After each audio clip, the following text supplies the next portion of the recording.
How has social media affected the sports culture in America?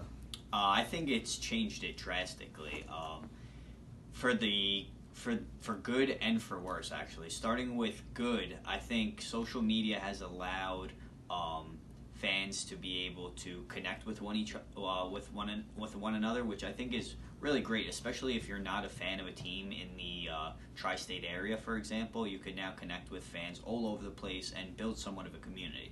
At the same time, though, it's it's been bad because of how fans can react and go after players, coaches, beat reporters.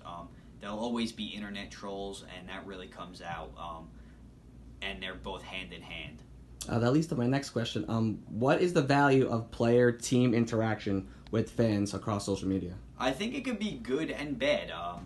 Of course, good because I don't know. It's always rewarding if you're a fan and you tweet something out to one of your favorite players and they respond. So there's kind of a sense of connection. You feel a little bit closer to the team.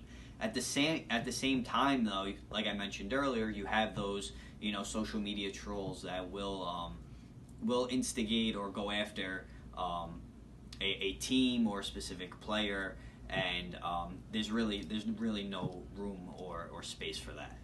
So, in a specific sense, I know last week, Draymond Green on the Golden State Warriors had some issues where he was spoken out loud about his Kevin Durant's impending free agency, and he got hammered on it for Twitter. Is something like that? Is that good for the league? Is that good for sports, or is that bad?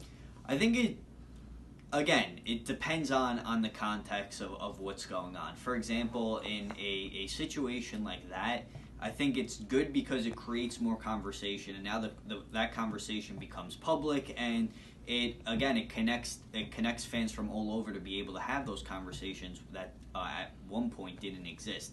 At the same time, though, when you have fans that are not, I don't want to say well educated in that sport area or in the topic, then you start having opinions floating around that become insulting to perhaps the player or the organization, and that's definitely not what it's meant to be.